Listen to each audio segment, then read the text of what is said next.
Swayam Prabha. Digital India. Educated India.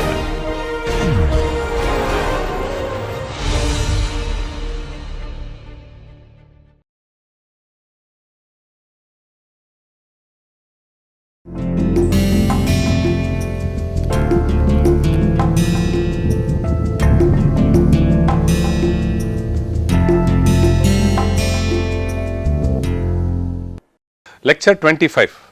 Today our lecture will be more focused towards repair of composites. So, when you talk about repair of composites, our focus is more towards polymer matrix composites. So, there are several structures today which are made for load bearing usage. So, these structures over a period of time, because of some damage which is getting introduced or the small imperfections which were there in the while fabricating a composite gets progressed over a period of time. So, how do we repair these composites? And as I told earlier also, thermoset composite is more popular as compared to thermoplast, because it had a liquid as a starting material and the processing is easy and it gives good tailorability, or it gives good drapability property to the required shape. So, these thermoset polymers have a problem of non-biodegradability. So, whatever has got fabricated, the lifespan has to be slightly enhanced for a few more years before getting thrown off. So, people all across the world are working towards structural health monitoring of these composites. So, here in this lecture we will focus on, if at all there is a damage, to a large extent how do we try to remove those damage or try to cover up their damage such that we enhance the longevity of their usage. So, the content of this presentation is going to be damage in composites. What are the different types of damages? One, it can be on the surface. Two, it can be in between, that means to say in the core and then start growing towards, which is quite a common in sandwich structures. Then we will also have for a tool we have to do is damage assessment, because until and unless you detect a damage and assess the damage, you can't think of a remedial measure. Then the third one is going to be contaminants, then types of different repair, and the last one is suffering and steppings which are involved in this damage. So, when we talk about damage in composites, hidden damage issues including manufacturing defect, which I was trying to tell. For example, a low velocity impact with which normally would not cause much damage may cause a sandwich structure to disbond between the skin and the core due to the poor adhesion during the manufacturing. This disbond becomes more common. So, generally in order to explain little bit more, what are sandwich structures? Sandwich structures are structures wherein which you have a softer core. This is called as the core and this is called as the skin. It follows the analogy of your I-beam. So, here this skin can be made out of glass fiber, carbon fiber or Kevlar, and they are just stuck on top of the core. This core can be a honeycomb structure or it can be a ordinary foam which you put in between. So, generally what happens, there has to be a stitching which is to be happen between the skin and the core. So, if this stitching is not done proper, this leads to disbonding. So, when we talk about normal composites where we do not have this core, this disbonding happens between the, or debonding happens between the layers, between the lamellae. But here what happens, it will happen in the top as well as in the bottom it can happen, and here all you have to do is, if there is a small mismatch or if there is a small void between the skin and the core, this leads to disbonding. And if this for a sandwich structure, even a small disbonding leads to a major reduction in the structural properties. See, unexpected damage sources, for example, an aircraft vertical tail part may be designed to withstand hailstone impact, but not being able to resist damage from being dropped during the shipping or removal for inspection. So, unexpected damages are, for example, dropping of a spanner on top of a surface. So, this is an impact which happens on the surface of a composite. So, those damages are called as unexpected damage sources. So, you can have hidden damage and you can have unexpected damage. So, damage in composite, the best repair technique are heavily dependent on the details of the structure. By knowing the structure, knowing the load what it comes, knowing the functionality, then only we can start thinking of remedial measures. In other words, because the composite excels as at being tailored to meet the specific needs, there are few universal materials and methods that can be used to achieve successful results. However, there has to be a case by case approach for dealing in correcting the damage in a composite. So, this is a damaged composite and this is the rectified composite. You see here completely it is rectified. So, they have put a patch which is another composite of required orientation whatever it is, and then they have been colored, that means to say they have been given a coating on continuous coating, so that it looks to be the same as the original part. The damage in composite component is not always visible by naked eyes. So, it can be on the surface, the damage. If you take a composite,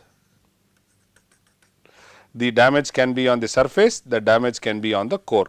These damage are called as surface damage, these damage are called as core damage or hidden damage, core or hidden damage. So, it is not possible to understand or find out the hidden damage through a naked eye. So, it is always required that we use some of the non-destructive techniques to find out this. For example, we have studied about the ultrasonics, we have studied about aquasto, optical ultrasonics, all those things. So, all these techniques are used to find out the location, the size of the damage. So, first we have to assess the damage and then only we should think of doing some remedial measures. The concept for composite repair of composites or the metallic structures is very simple. The bonded repair reduces stresses, the damaged region and keeps the crack from opening and therefore from growing. So, what we do is we try to create a vent. For example, if you have a composite and if there is a crack which is growing, so what we are trying to say is you try to make a hole so that this crack comes and hits at the hole and then distributes the energy such that the crack does not further propagate. The bonded repair reduces the stresses in the damaged region and keeps the crack from opening and therefore from growing. So, this is what is a crack opening happens and this crack is now bifurcated and the crack is not growing. So, some of the typical damages are, so because of the point of impact, generally what happens, the energy is getting dissipated in the composite like this. So, you will always have a damage which keeps growing towards the other side. So, here this point of impact can be a high impact or it can be a low impact. Low impact means small weights have been dropped, high impact means a heavy load is being dropped. And then you can also have this altitude.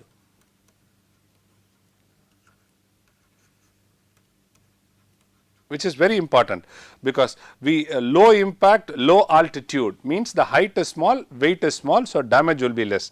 Low impact, high altitude, MGH. So, the potential energy will be MGH. So, H plays a very important role. It will create a huge damage. Same way with high impact, low amplitude, and then leaving this, there is one more parameter which is frequency.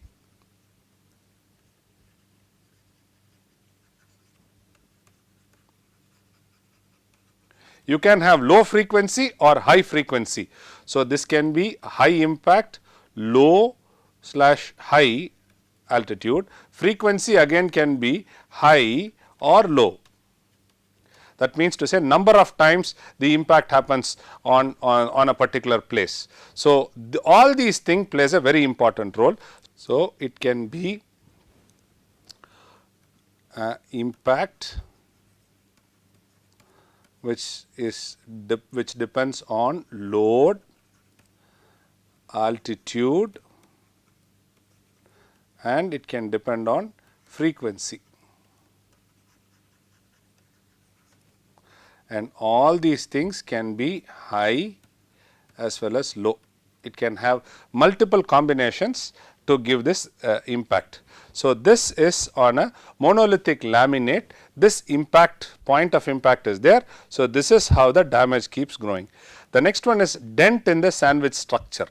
So, again this is a sandwich structure, top and bottom skin, and you have a core.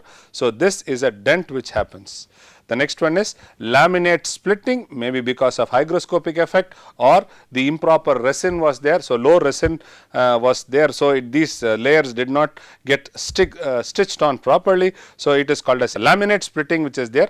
The next one is puncture damage in a sandwich structure, again because of the impact loads. It can be a bolt hole damage. While drilling a hole, there is a crack which happens and this crack keeps growing. Generally, when a hole is done, there is a possibility the cracks will go in the lateral direction. So, this is a bolt hole damage, and the other one is heat damage. This is basically because of the heat getting applied to a sandwich structure, the area, the polymer resin gets heated and it forms a damage. So, these are the different types of damage which are common in composites. So, what are the different basic repair processes? So, there are fundamental steps which are involved. So, the first step is to inspect and assess the damage. Next is remove the damaged material, whatever was there we gouge it out and remove it. Then treat the contaminated material.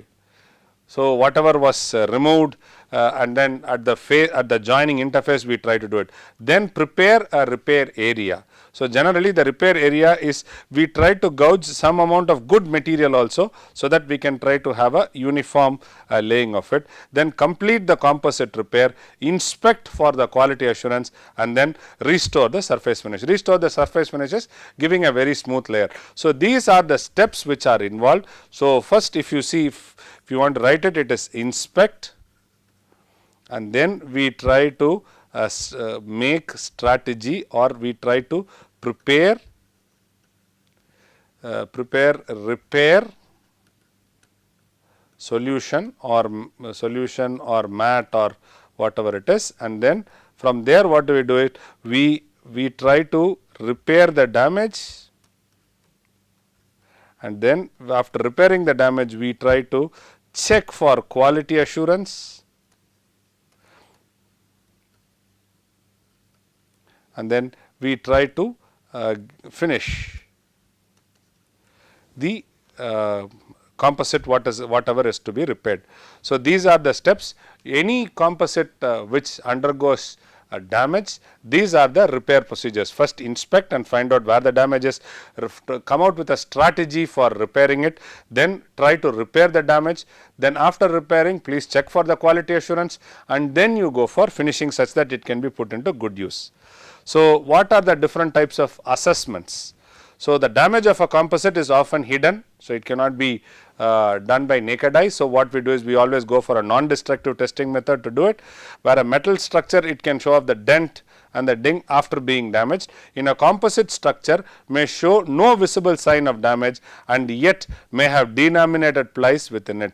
So, what I am trying to say is, if you look at this structure, so here top and bottom it will be perfect. So, you will not see any defect, but in between in the core you will see lot of defects which are getting grown. So, that is what we are trying to explain here. The impact energy, which I told you there are three different categories which it can fall. So, the impact energy affects the visibility as well as the severity, the impact energy. So, how do you calculate the impact energy? Impact energy is it is nothing but the potential energy, mgh, right, and then frequency also you will try to add. So, as well as affects the visibility as well as the severity of the damage in the composite structure. High, medium energy impact, while severe are easy to detect. Low energy impacts can easily cause hidden damages, which the damage gets distributed. So, this is a typical high energy impact. So, high energy impact you can see these are the laminates. So, when the impact falls, the crack grows between the lamellae. So, and then it tries to debond, and then if the load is very heavy, it tries to break open the break the composite or a drill through the composites and then goes to the other end. So, this is the damage which is created, and these are nothing but the delaminates which are getting formed between the layers. So, here are the different orientation of the composite which is used. So, this is a high energy impact. High energy impact is, for example, a bullet fired as against a composite.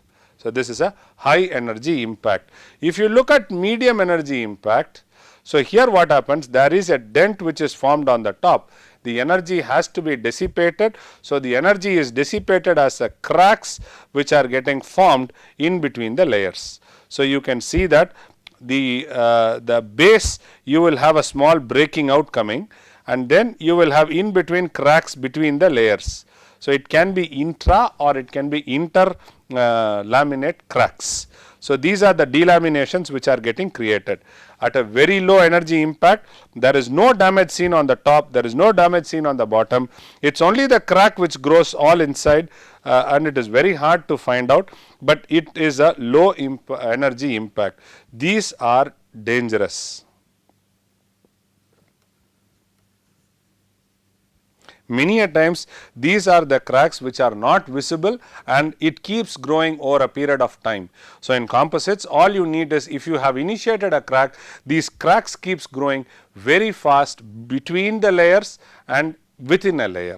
So, high impact you can see very clearly, and then there is a damage. Medium, again there is a small damage seen at the exit side. In low there is no damage seen. So, this is the dangerous impact, dangerous for the composite is concerned. So, this example is a bulletproof jacket as a bullet firing, and this is an example of a weight of maybe 2 kilos falling on top of a surface.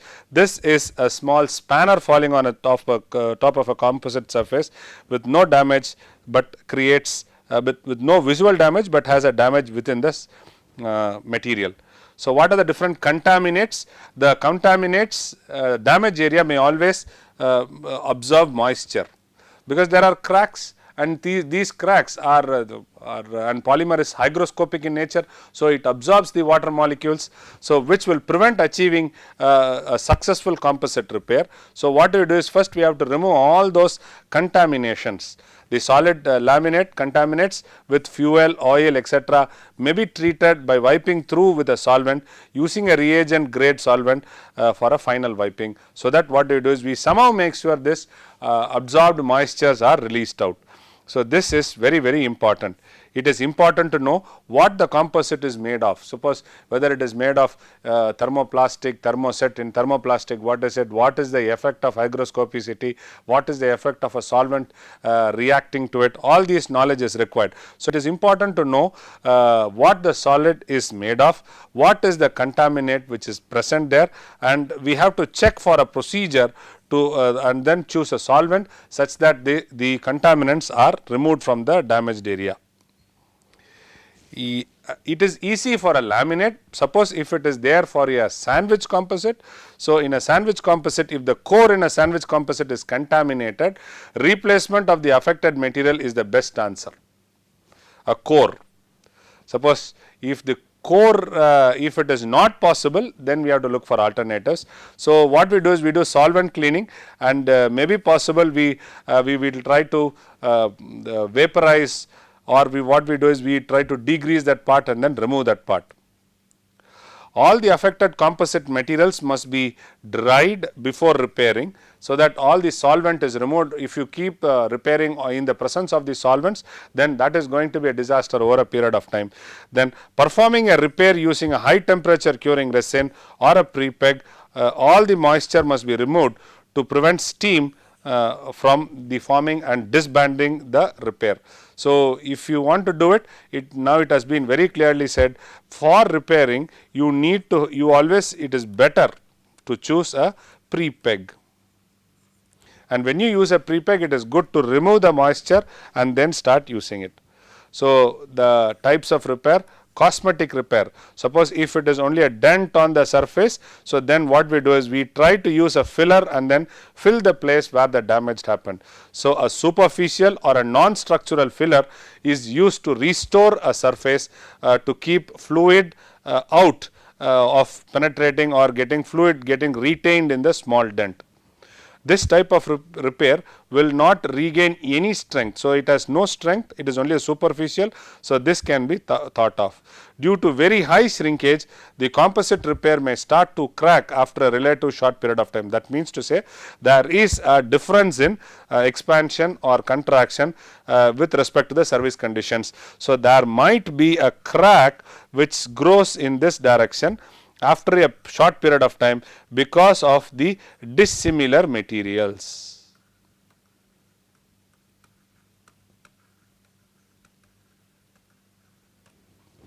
So, this is cosmetic and there is a small dent on the surface. The next one is resin infusion. So, this type of repair can affect only in a limited instant where the delamination is restricted only to one ply. Then we always go for one ply is just on the surface. So, this is a composite. So, you have plies. So, this injection can happen only in this direction. So, this is a layer. So, these are the laminates and this is a ply, one ply. So, here the resin infusion injection or injection. However, not much strength is regained in this. It is again primarily filling up a gap which is there and it is very quick and it is very cheap. At best, this type of repair can hope to slow the spreading of the crack. So, this can be used for low impact where there is intra and interlaminate cracks. This resin can inject and then start doing it. So, this is how it is. A syringe is made.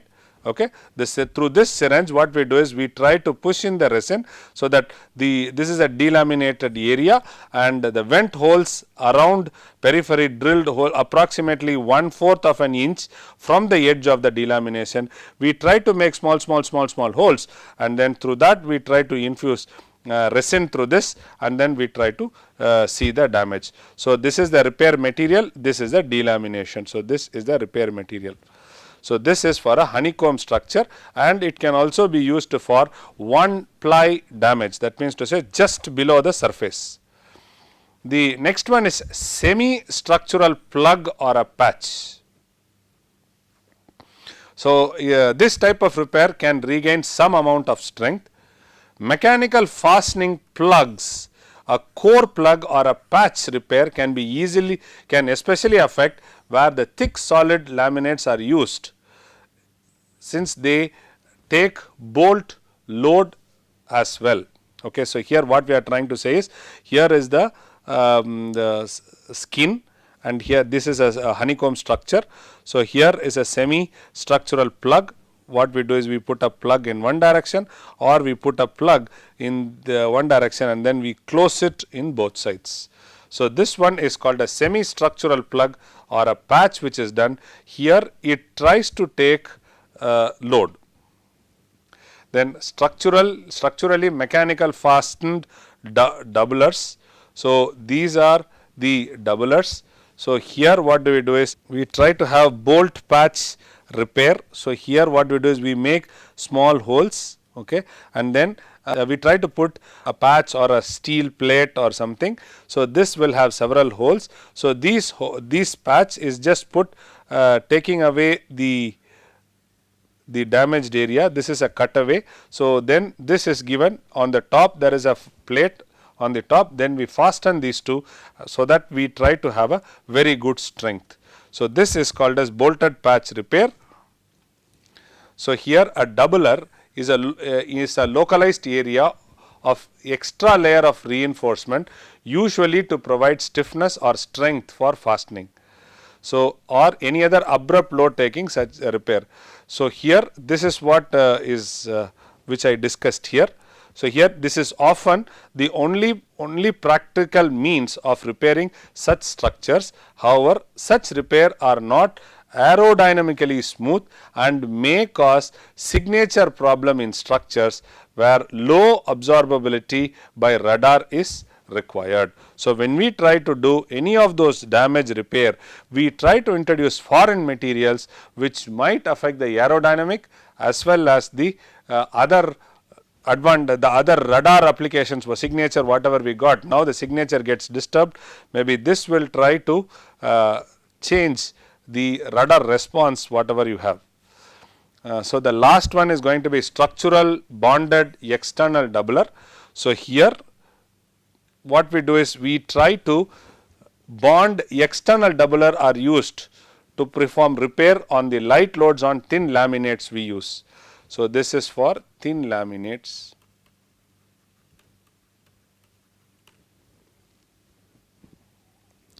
So, it is especially common in wet layup material. There may be room temperature or high temperature cured depending upon the matrix of this resin. So, these repair can regain a significant portion of the original strength of the structure or even full, although with the significant stiffness and the weight penalty in some cases. So, this technique is very commonly used for thin laminate damage techniques. So, structural bonded external doublers are used. Then structural flush repair.